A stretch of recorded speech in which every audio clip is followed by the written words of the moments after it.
You are live on the Tuesday Review on 98.9 Northwest FM. I am Nathan.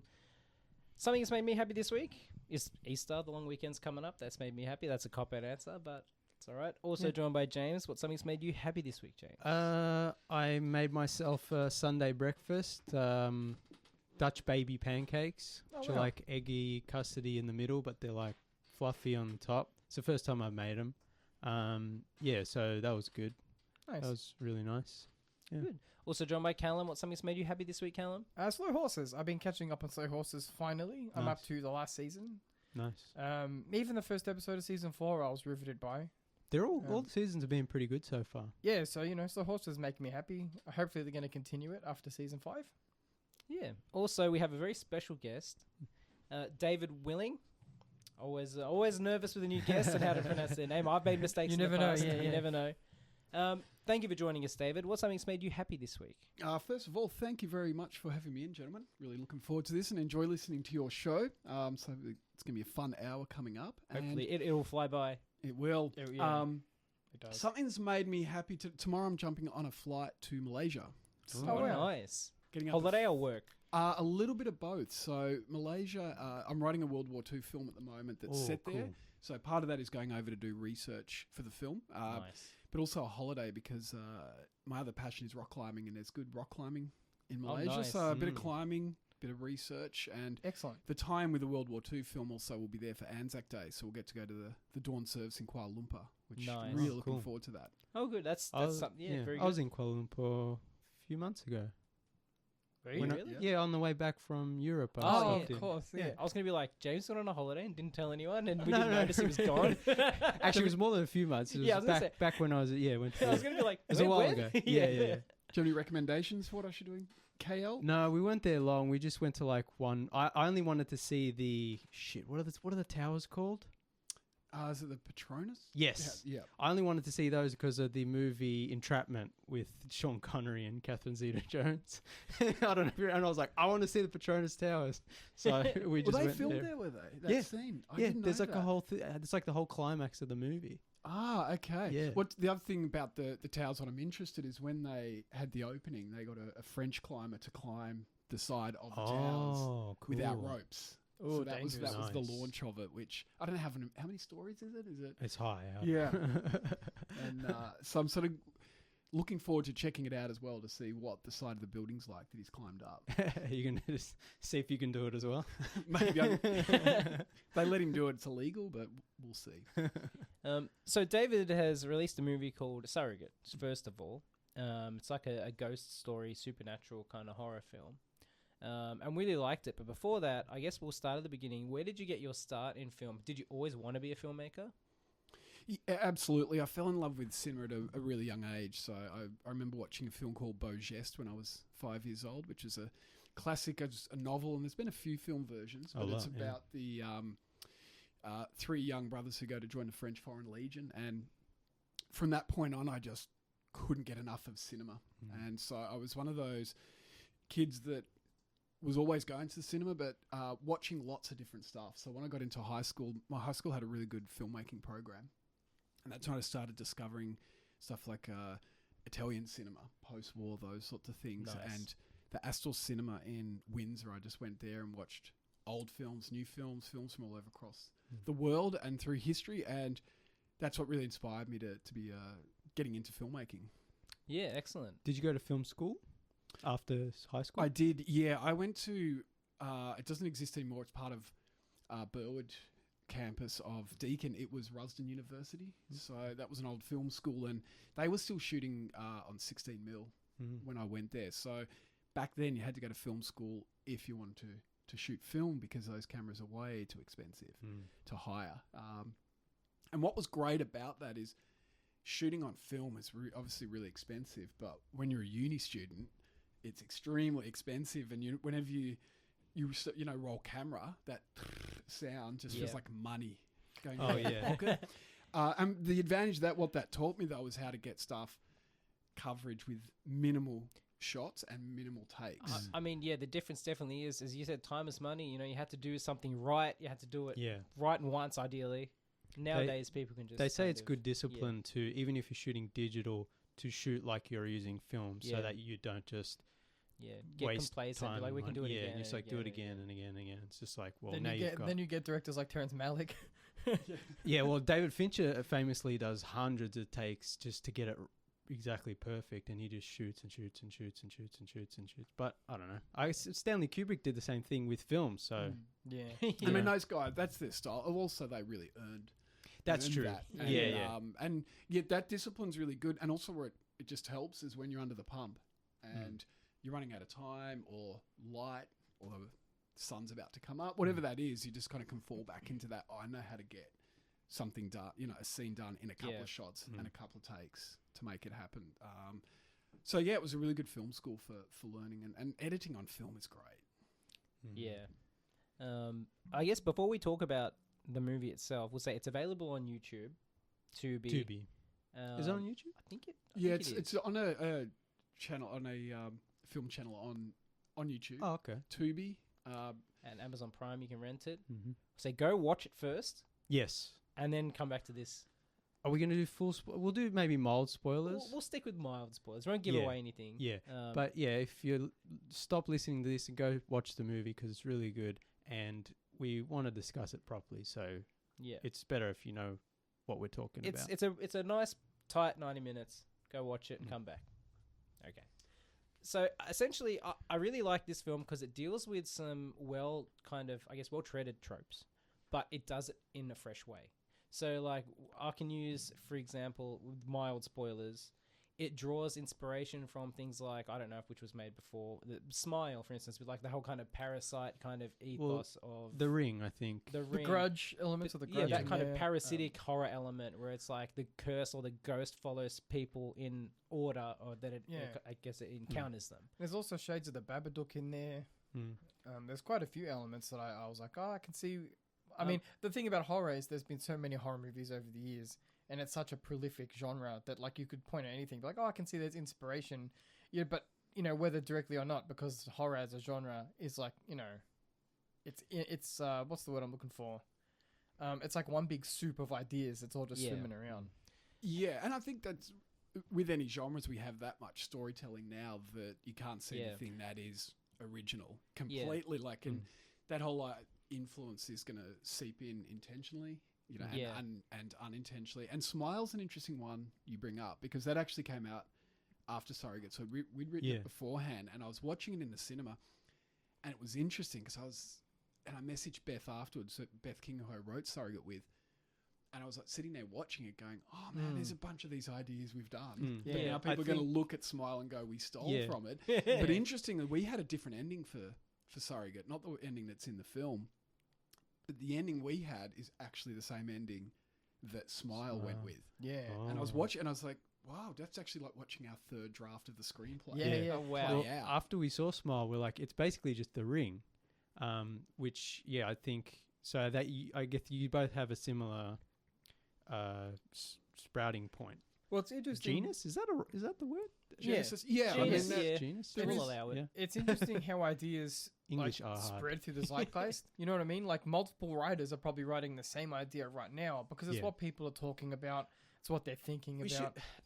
We should say one of the reasons I really like Surrogate is because it's its own thing.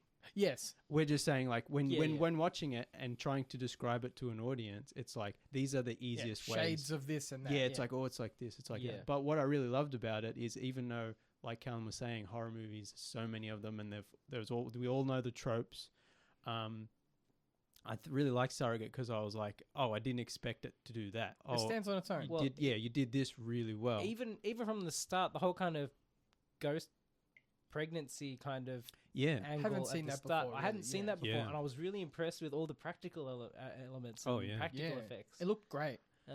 But so, like, I guess, what was your process of writing this movie? Like, how many drafts was there? How long did it take you to come up with, like, a cohesive kind of narrative, which, it has, some of these elements that we like from horror, but it, as James said, it feels wholly unique. Like, what was that process of making sure that it wasn't derivative of something else? Yeah, and I mean that's the challenge for writing is, making films or TV is it's the whole thing about we want it to be familiar but fresh, And Exactly. the same with any genre. You know, if we look at the murder mystery genre, there has to be a murder.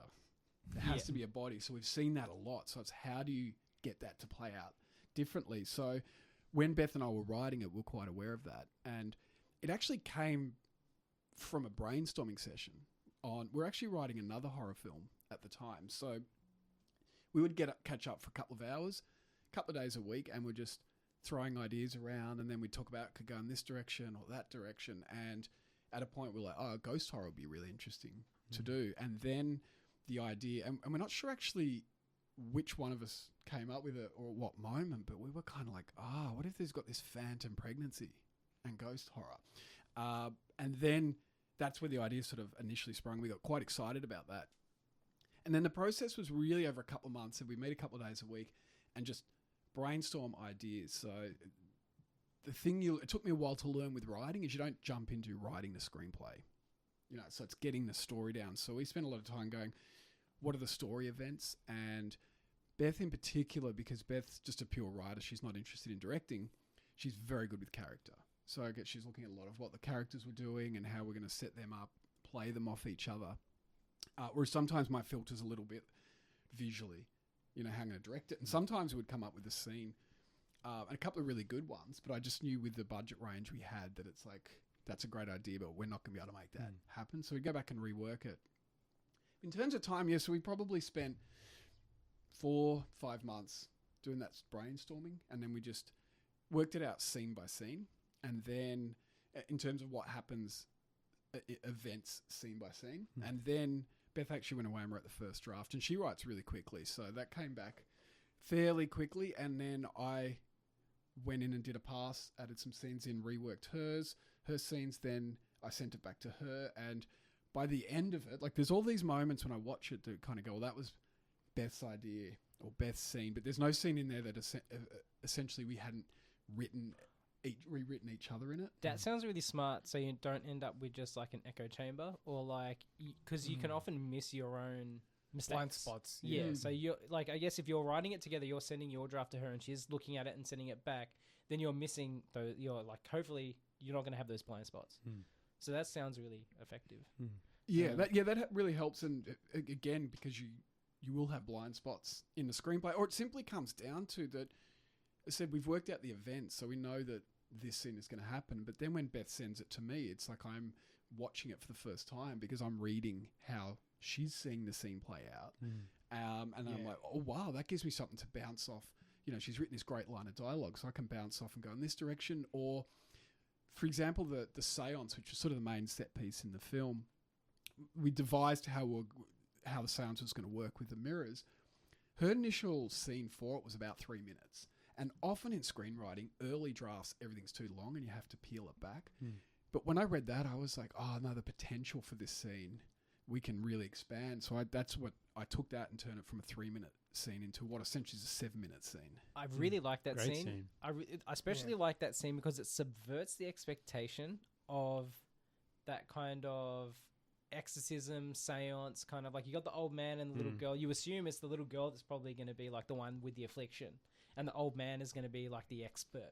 And it kind of flips it on its head. It's like, no, it's the girl that's got all the power, and he's just there to kind of be a guardian, I guess. I also like how she's wearing pink, which, you know, you'd think, oh, she's the weird psychic girl, she'd be wearing black, and it's just like, no, she's just a normal little girl. Yeah, she has the innocence. Happens to have this ability. Yeah, and I also love the rules you've set up of like the mirrors and how the seance or the game, I think she calls it the game, which I like that too. It's like their own internal. Well, it's really interesting. So I didn't know this until we watched the making of documentary, but there's a real phenomenon in which if you surround yourself with mirrors in a dark room with a candle, you hallucinate because your mind makes up the information that it should be processing from the mirrors. So I thought that's what you were drawing from, and it turned out to be something else that's also like a real thing. I thought it was fascinating. I love it when like horror movies or supernatural movies incorporate things from the real world into them, because it's so much more fun. Like, everyone loves fake horror movie stuff as well, but like when you can look something up online and it has like a Wikipedia page or whatever, it's so much more fun. Yeah, and I mean that ties in what we're talking about with the you know, breaking convention whilst delivering it. And it was, we at a point we're like, we might have to have a seance type scene in the script. And that's what I said to Beth. I said, the one thing is it can't be an old gypsy lady. Yeah. Because that would be the absolute cliche on that. And then sort of went, what if it's a little girl? And interesting, I love that you've brought up, great observation, where she's wearing pink. Because the other, when we're doing pre-production, and I was speaking with the costume designer, and I went, the other cliches, if you're going with a young girl, she's going to be a little goth girl. Yeah.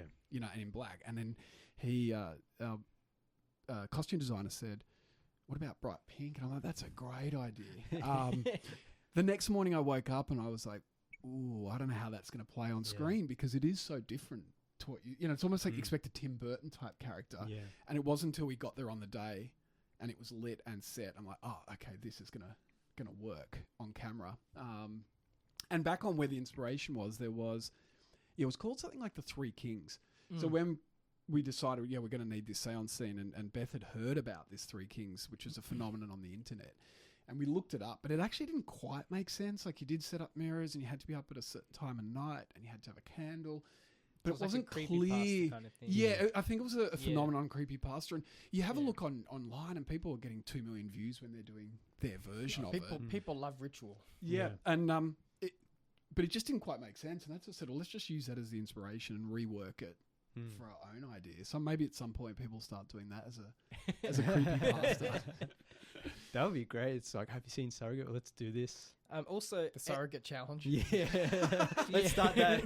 Hashtag Surrogate challenge. It'd be great if there'd be some... I nominate Pedro Pascal for the Surrogate. I don't know. Well, there might be some great news story where it's like, a teenager in Massachusetts watches Surrogate, then he does his version and he winds up dead or something. Oh, no. You don't want the Columbine the Marilyn. It's all Marilyn Manson's fault. David Willing did this. No, Ellie Stewart's great in this movie. She's phenomenal.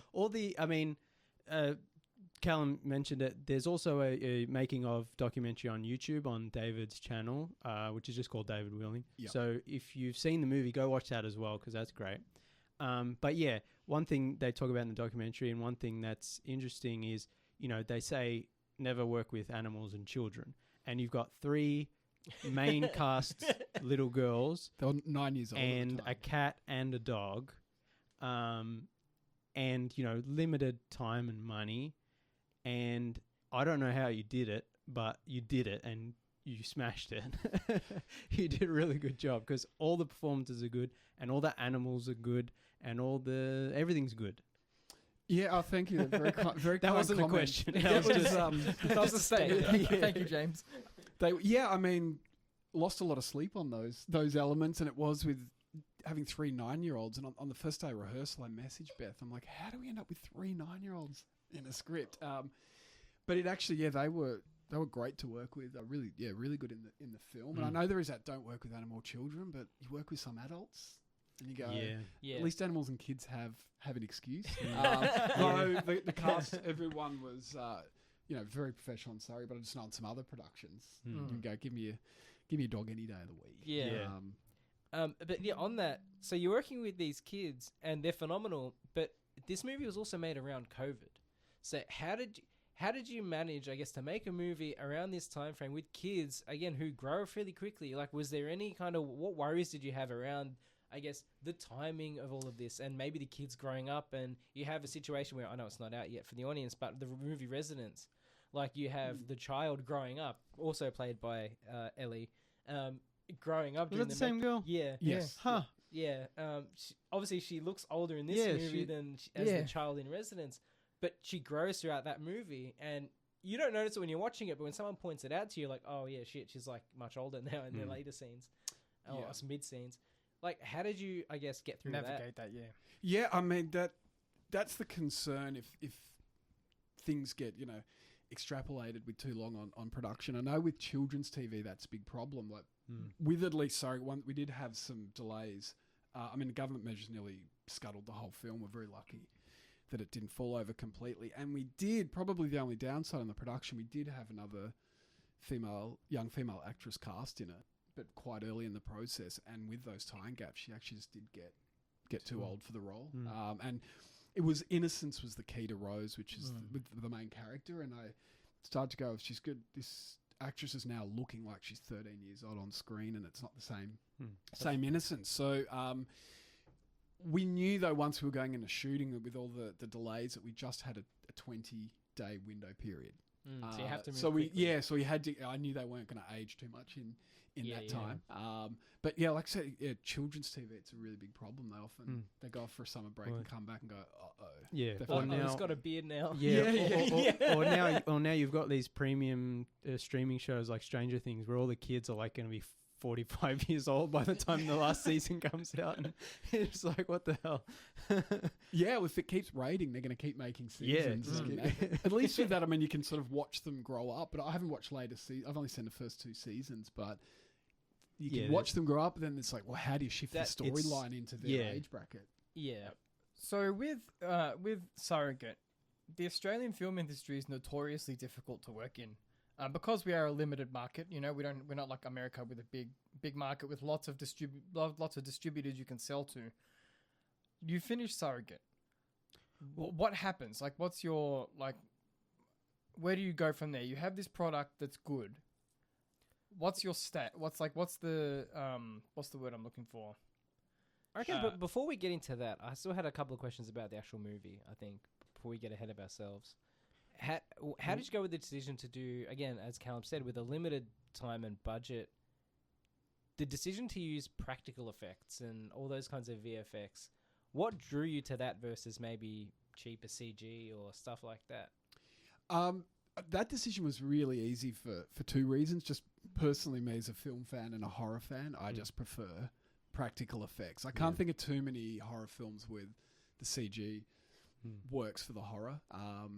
And I also know that a lot of the horror audiences like that. It might change a little bit generationally now. Like, I'm sort of interested, you know, teenagers watching films. You know, I think it's what you're exposed to. Oh man, brain slop. They're all about look, we're of the generation where I'm comfortable saying that we prefer practical effects, just because we were probably the last generation to grow up watching film in the cinema. So it's like we kind of like, I mean, we're movie nerds anyway, but we like things to feel physical and look physical on screen.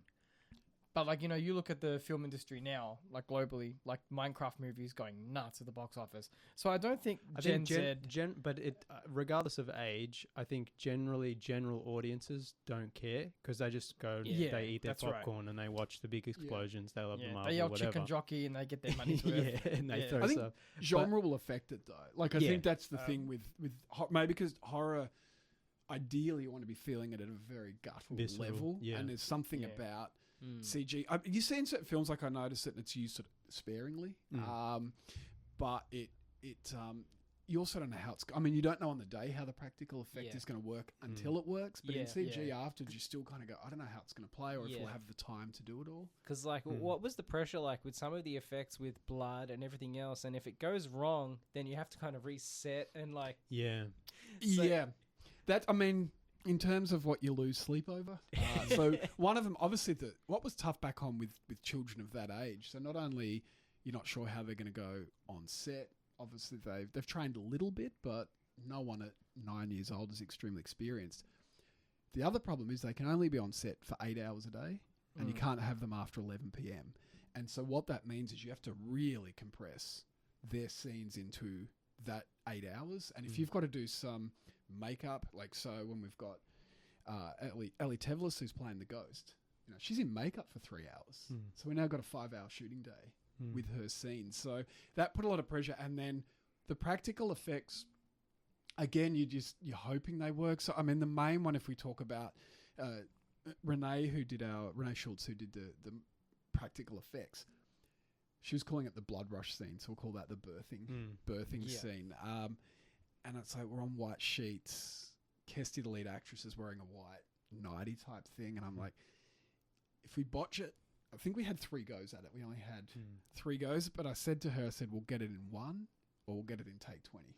Even though we've only got 3, and take 1, it worked. Nice. Which is good, but then other ones, it takes a while. There was the one we've got, don't want too many spoilers, but someone falling off a ladder. Yeah. Something like that seems lot easier, but that was actually more complex to do because the minute you got people falling and dropping off stuff, it becomes very difficult. That was a great scene. I mean, one of the great things about Surrogate is there's no real jump scares. It's very much like atmosphere and, you know, the sense of dread and, you know, what's happening to the main character over the course of the film, like the transformation she goes through. So I really appreciate that too, because especially when you got animals around and you're like expecting cheap jump scare or you know, you've got the little ghost girl and you're like, oh, well, this is obviously going to be the bit where she jumps out. I also like that it I also appreciated on that note, kind of like almost like the Halloween-esque cinematography we're watching from outside in. That's really, really nice. Kind of the really nice shots of just like interesting angles as like your, I guess, from the perspective of the ghost. Like I really appreciate those kinds of things as well in a movie. It's not just kind of just but the practical elements weren't limited to just the gore. There's a fascinating look behind the scenes in your documentary, The Making of, where you see how the seance is constructed with the moving chairs. I thought it was really interesting to see like something simple, like, you know, you watch the film and you're like, oh, it's a moving chair. You don't think about everything that goes into making that work behind the scenes. And then it's like when you see how complicated it was, and it fails on the day of the shooting. What was your initial thought when you saw when the prop team was like, I don't know, man. Yeah, I mean, Bianca Milani, who was our production designer, did an incredible job on that. Was her first feature film, I think, and she's gone on to do a lot of stuff now. And I think she's one of the rising stars, or one of the best production designers we have in Australia. And her design on that scene was incredible. They spent a lot of time trying to perfect that chair. But as you said, on take one, something breaks, and you just have to improvise. As I say, the show goes on, and a big part of that becomes performance, and then just how you edit the scene. And with that seance is the only scene we really had time to do. That entire sequence, which turns out to be about 9.5 minutes, we had 3 days to shoot that, and that's incredibly generous time compared to the other scenes. And so with that, it was just I had it planned out how I wanted to shoot it, and it's like as long as we get everything we need and we improvise, and it wasn't too difficult to get the chairs working again. It just, like everything, seems to push the schedule back. But then if you've got your shot to get into the edit, you can do whatever. Yeah, so to make it work. Yeah. What's your process for preparing and rehearsing? Like, can you talk, because you were very well prepared for shooting this film. So when it came time to actually shoot the film, you were like, okay, this is what we need. Bang, bang, bang. Like, how do you and your writer and your producers, how did you guys like arrange the rehearsals and like, you know, make all of that work? Yeah, I mean, the pre-production was really important because having 19 days to shoot a film, you know, and I said with all these elements of kids and makeup effects, we knew that it had to be very prepared when we got on set. So in part that really came about from a really good producing team. We had Vicky Blinks and Harris Fazlick and Alice Chaston, who were the producers. So they did an incredible job of just getting the production together and being very organised. And I knew that because I wanted good performances in the film, like I love horror, but I love all sorts of horror. Like Beth and I talk about it. We love like trashiest horror going. Do you like Ball's House of the Dead? I actually haven't seen that. I'll have to put that I watched Terrifier 2 recently. Oh, really? Much better than the first one. I still haven't seen him. I've seen the third only, and the third's hilarious. So much gore in it. It's great. I think the second movie is almost a good, and I guess part of the third maybe, is also a really good kind of almost reboot of Freddy Krueger, Nightmare on Elm Street. Yeah, there's a lot of elements in it. It borrows a lot of like dream sequence stuff, which is really interesting. Cool. Yeah, anyway. I'll have to check that one out. But yeah, so the trashiest horror love up to stuff like Exorcist, and just saying Ring was a big influence. And also I don't know if you guys have seen a Spanish film called The Orphanage. If you haven't, a magnificent paranormal horror. And so we wanted something that was good, you know, really good performances and beautiful cinematography. And the key I knew with that to make it work was rehearsal. And we had a really good rehearsal period. So I mean, I rehearsed with actors in different ways. It was with Taysha, who's the lead child. She had a lot of big scenes, and so my approach on that, and it took me a while to learn this as well, because you know when you're at high school, it's like theatre productions, rehearsals, just running lines, but that's actually not rehearsing a film really or a screenplay. And what I'd figured with that is that the kids had to be comfortable with who they were in the scenes with.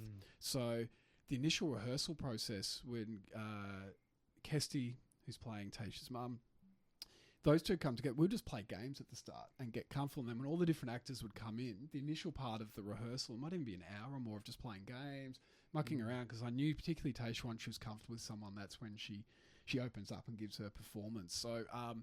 So we'd start with that, and then you'd go into just doing line reads of the script just to start getting the words out. And then I like to always bring a prop or costume for each actor that in that scene. So it might be as simple as there's a scene when they're with the grandmother and they're cooking scones or something like that. So it's just bring along some trays and some aprons. So it just gives them a little bit to get into the scene. And I completely pinch that off Francis Ford Coppola.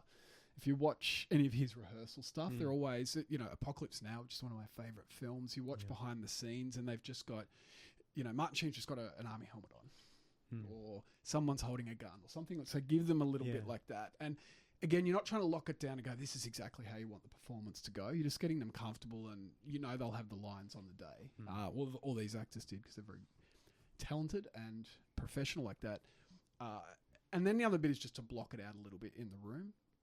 And then other stuff will depend on talking. Some of the actors I deliberately didn't rehearse together.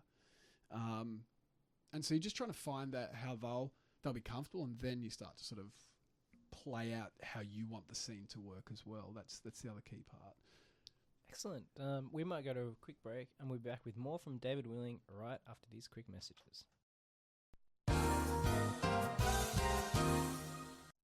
You are back live on 98.9 Northwest FM. This is the Tuesday Review live with David Willing, filmmaker of Surrogate. So moving along a little bit.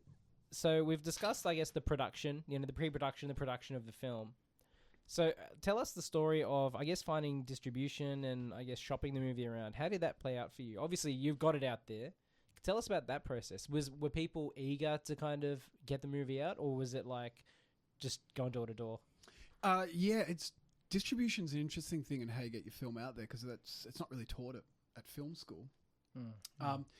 What happened that worked out really well for the film is Sun Theatre over in Yarraville, Krista Jansen, who's the marketing manager who I know there, was talking to her about the film, and we wanted to test it on a big screen, because the problem is all your post-production's happening in a small room, and we go, I want to see what it's like in a cinema. And she said, well, we can go in at midnight into Sun. I can organise, we can just go in and watch the film. So it was just about 15 of us went into the cinema at midnight, which is really cool to watch your own film on the big screen. A horror movie late at night. Yeah, it was a really good atmosphere, and I just a couple of the cast, a couple of the producers, and a few people, friends who hadn't seen it. My sister came along, who's always really good feedback, just to see how it's playing, how it looks, and how it sounds. And after that, Carissa said, wow, I actually really liked it. And she said before she was a bit nervous because she's got a lot of friends in the film industry. And when, friends come along and ask you to watch something and you might not actually like it.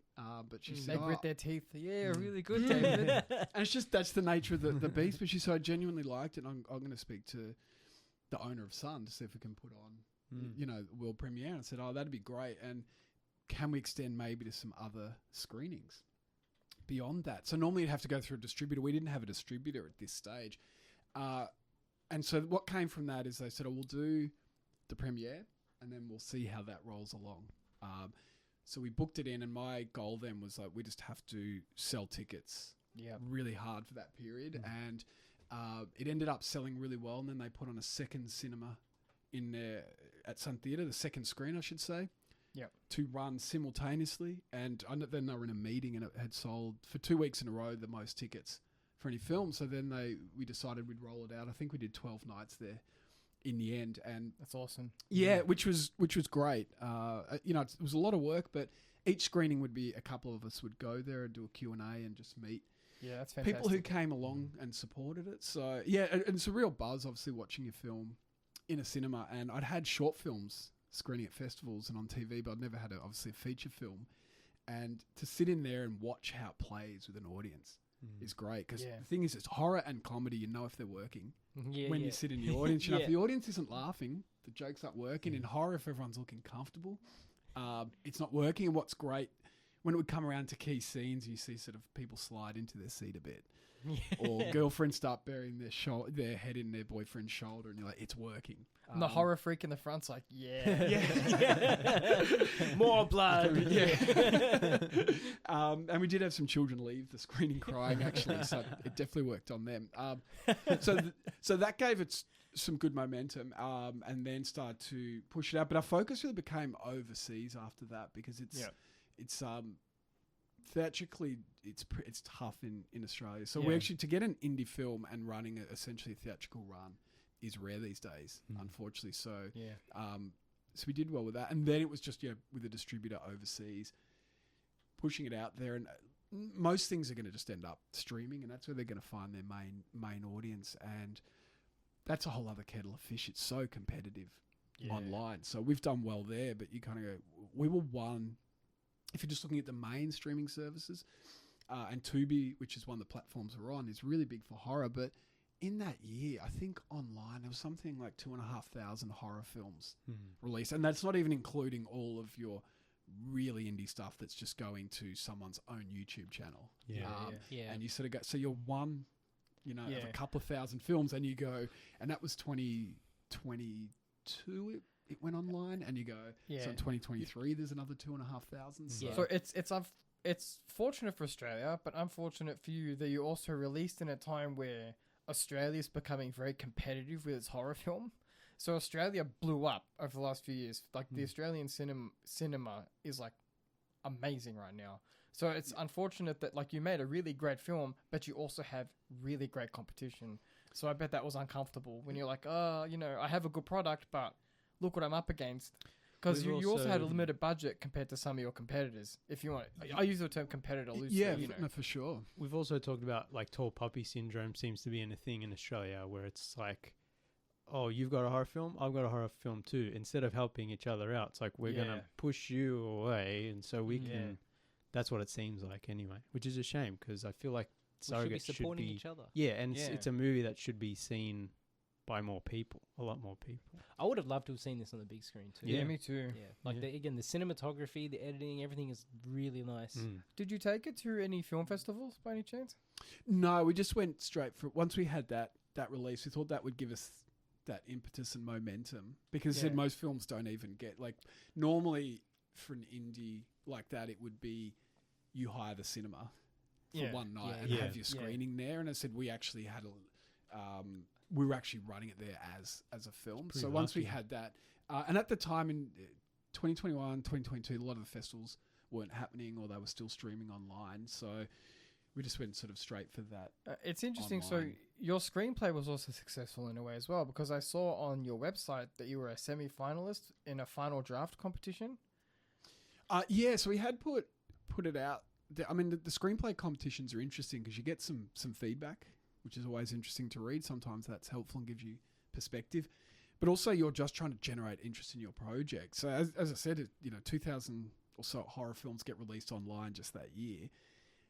Tens of thousands have been written, and they're all trying to, how you're vying to get that finance on your film. So we put it in there, and it did sort of fairly well in that. And that just starts to become your marketing to get, because you need to get people to invest in your film. And on the distribution, I get it's tough from their point of view, because everything is a risk. And Australian horror, I think Australia makes really good horror, but it doesn't tend to do as well at the box office here. It gets discovered online overseas after the fact. We've heard a lot.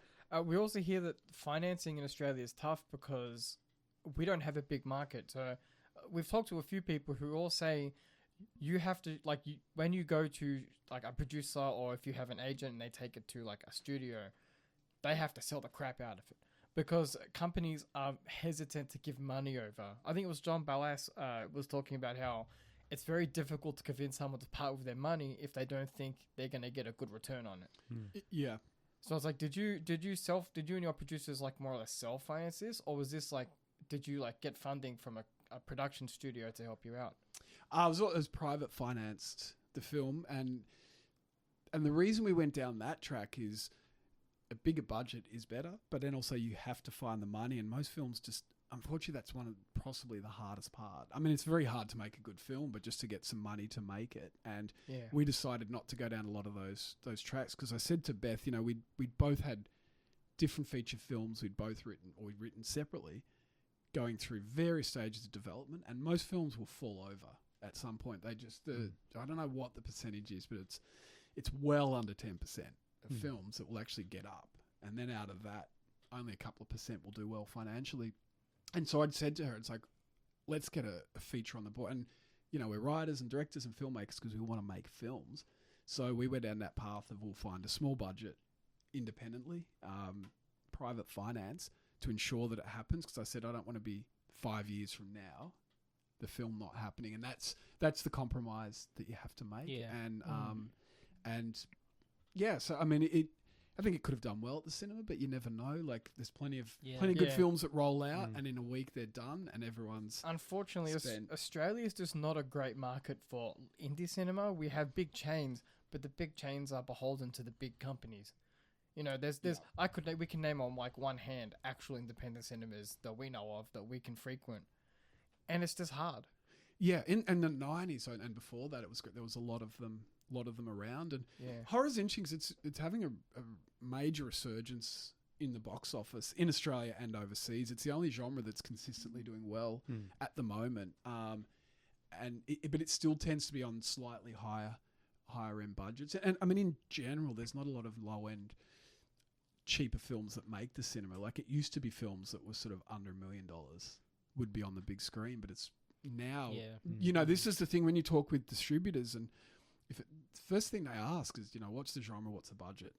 They're not even particularly interested in the story, because that's the audience, and they'll just look and they'll go, oh, if a film is made for, I think a lot of them will go, it's got to be 5 million or more, and so that's just pushed those films out. The 90s had lots of great films made for well under $1 million, but that's just the nature of the beast. But online does open it up. I mean, we're ourselves and lots of other indie filmmakers are, finding audiences. There are revenue streams, and you can get it into all sorts of places you don't expect. So there is that side now, but it would be good to see a bit more indie cinema at the cinema.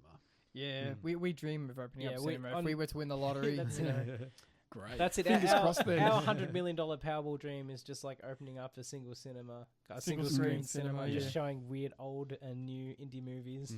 That's about it. Oh, that sounds great. Yeah, that's our Powerball dream.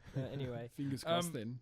I've got a few quick questions for you, if the boys don't mind. What's your favorite and worst day of shooting Surrogate, and why? Interesting. Favorite's tough. I probably it's actually the day 3, and we shot a huge amount of big scenes. So we did the blood rush scene in that day, and we did when it's a big spoiler. There's a major giving away scene at the end of the story between the mother and daughter. So we shot that and 2 other major scenes, and it was a massive day. We shot till about 5 a.m. But came away from that with the rebirthing scene, when that worked so well, I was like, we've got a really good scene, and early on, that will be early in the story. So it's just a buzz. But I remember I dropped Kesty home afterwards because we'd gone to 5 a.m. So I'd said to the runners earlier, like, go home, don't hang around to drop her off. And I dropped her off home, and then the next day we both don't remember the drive home because I think we'd shot for about 15 hours. The worst day, I'm trying to think. There's no terrible. I think there's just one day. It was just there was too much to be happening in a day, and what happened is we got half of it done, and it was just one of those. Like, it was a 25-day schedule in 19 days, and I can't remember the specific day, but essentially about halfway into the day, when the first AD had worked out that we were not going to get half of the scenes done, and we had to do a pickup day, but at the time we weren't sure. And so it wasn't that shooting it was bad, but just walked off set going, we didn't get all the scenes we need today. And the way the script was written, if you pull a couple of those scenes out, the story doesn't work. Yeah. So the problem with that is I think, I probably had about 30 minutes sleep that night because I went to bed going, how do we get it back in? And they were, key scenes in the film. And Yeah, so that was more, might not have our film. But we did get back in and, we did a pickup day. We could make it happen. The crew was great and we all went back. So, yeah. There was a lot of cut material and some of this, you see some of it in the documentary and some of it looks great. Is there a potential for a director's cut? Potentially. I mean, if maybe some money comes along to do that. The one problem with that is those films were cut in the edit, so there hasn't been sound design and those sorts of things done. I see. Potentially, it's interesting. I mean, the scenes there's some stuff I really like in them, but also like tight storytelling. I think, and they just had to go. Yeah, you were talking about in the documentary about how there are certain scenes that you really loved, but just had to go. And I think one of the things, I don't want to spoil too much, but the fingernails and the grey hair, it's very subtle, and I like that. In The Ring and in Smile, it's like, oh, after you get cursed, you got 7 days, and then you die. This doesn't explain that. There's no hard exposition, but it's like, oh, she's deteriorating because of the curse, perhaps. And it's just not explained, but you can see it. And I really like that part of it, because you're not holding the audience's hand. And there were a couple of scenes that I think were shot, but then were cut out, that maybe push that even further. So I think, sometimes there are scenes that, it would be great to see, but it's like, do you really need them? Is it, especially pacing and stuff? Yeah, I mean, that becomes a factor in it. And on what was rewarding also when we screened at the cinema is a few people came back a second time, and then what you've just talked about, they're like, so all of those benefits bits, from a rewatch. Yeah, I personally, that's what I really was proud of with the screenplay, and also just love films that do that. Seven's one of my favourite films, and your first viewing, it just blows your mind, and then you go back a second and third, and all of those elements are in there. So we wanted to play it a little bit more subtly, which works for some audiences, it doesn't for others, but it comes down to, I mean, lessons you hear them, but you have to learn them yourself, and it really is.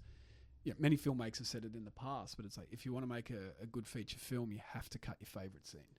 And there's a couple of there's a great scene between Kirsty and Lou, who played her mum, and it looked great, and their performances were spot on, but I went, it's just slowing the pace, and it's just not giving us what we need, and it has to go, and it was painful, but I've never watched the film going, gee, I wish I kept that in for the story. So maybe a director's cut. If you win Powerball, after you set your cinema up. We'll talk, don't you worry. We'll get the Blu-ray out. And that's it, the 4K, the collector's edition. What's your favourite film and why?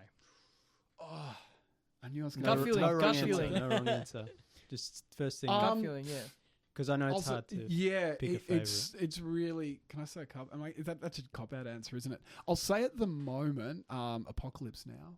That's fair. Mine. Yeah. That's my answer. That's an evergreen. That's always correct. That's always not that my there's answer. a wrong answer. Yeah. But it goes through phase. I mean, Seven for a long time was one of my favourites. I always like to mention to our guests and to listeners, like, I once tried to make a list of my favourite films, and I got to 200 movies before I had a panic attack and had to stop. For me, people know I'm a trash fire. So for me, sometimes it's like, sometimes it's that Darjeeling Limited by Wes Anderson. Sometimes it's Role Models. So that's a great. It could be. Wow. It could be anything. It's like your favourite film. Depends what I'm vibing. Yeah, and phase. Yeah. And Ring. that was a big influence on it, and I go back and watch that film once a year, and it's just a work of art. Oh but Apocalypse Now is just my favourite. I think there's nothing else like it, and there never will be in a million years. I don't think. No, that's why I think it's the best, because we could do a whole podcast on that, couldn't we? Oh yeah. Well, we've got to have you back. I think you already answered it earlier. Maybe. Yeah, you did. The question we always ask last is like, what's next? What's next for David Willing? A couple of things. So I've been writing this World War II film, which has been real. I love war films. That though is obviously a bigger, more ambitious project, and so Beth and I are working on another horror film at the moment. Excellent. Which is different subgenre, so I can't give sort of spoilers. It's quite early, but it's more like a out in the forest type of stuff, because I spend a lot of time out camping. I'm like, cool. Camping horror would be cool, and And I've also been writing and trying to finance another screenplay that is best described as Goonies meets Stand By Me. Nice. So it's a different genre. So I've got those 3 floating around too. I'm trying to finance, and the war film, it's at a 3rd draft, so it's too early to float. I'm hoping after this trip I'll do a bit more drafting, and hopefully that'll happen, but you can't do cheap war films, so. Yeah. Sounds great. Unless you guys win. Actually, let's make a deal. If you, if you win Powerball, at least finance my war film. Oh, don't you worry. I think, we'll, instead of a cinema, we'll have to start our own production studio. Fund all these. Well, it depends how big the Powerball is. We can do both. We'll have to see. We'll be the all-in-one production chain, distribution chain. Yeah. Make the movie, then show it on our cinema. Yeah. And we'll give you guys the world premiere of it. That's it. Yeah. We're just about all out of time for tonight. Thanks for joining us, David. Where can people find you online, if you're online? Really easy. My website is my name, David Willing, and that will have links to other stuff. But Surrogate also is surrogatefilm.com, and that will have all the links to all the different platforms it can be watched on. Yeah, excellent. Definitely watch that. Thanks for listening, everyone. We're on all the social media platforms at Tuesday Review AU. That's Facebook, Instagram, Threads, Newsmast, Blue Sky, Twitter, Delete Stack Twitter. Social, and on Stack Social at the Tuesday Review. Not Stack Social, Substack. Stack Social. He always does that. That's a bargain internet website. You don't need to go there, but go to Substack. We're on Temu. We're on. At the We used to go on Alibaba. the tuesdayreview.substack.com. Also on YouTube at Tuesday Review AU. We're on Letterboxd. I'm Nathan B_90. I am channeldrifter. And I am Callum Tuesday. Are you on Letterboxd, David? I'm actually not. Never mind. That's right. Oh, You have that's to be okay. careful because now you're a big time director. If you That's say it. you don't Yeah. like someone's movie, then Look, can burn some you bridges. could be like Coppola and you can give your own movie 5 stars. And say, yeah, good on him. That's he what did I that do. for Megalopolis. Yeah. He did. Oh, wow. He was Yeah. like amazing movie. Just make an account so you can just Yeah. keep rewatching Surrogate's Surrogate on Letterboxd. It is, Yes, yeah. it I is. have been on there to see. I just don't review films sort of online Yeah, yeah. myself, but I've been on there just every now and then to see what people have said. And just on that, a mate of mine to stitch me up set up an account on somewhere with my name. And wrote this incredibly glowing review of the director from me. I was like, Oh no! Yeah. You forgot to change accounts. You know, like people Facebook. people reply and say, Oh. "Oh yeah, this guy's really cool." and that's why then Stephen King actually saw Surrogate and tweeted Yeah, we about saw it. that. really? Yeah, Yeah, And that's huge. But when someone contacted me, I was like, "Nah, that's my mate up to this No, again." no, and then it turned out to be it was legit. really that's the awesome. Yeah. Oh There you man. go. You got one of the greatest living authors endorsement. It That's doesn't Yeah. get better than that. It Yeah. doesn't get better Oh than yeah. that. We are all out of time. Thank you for listening, everyone. We'll be back next week. Adios, cousins.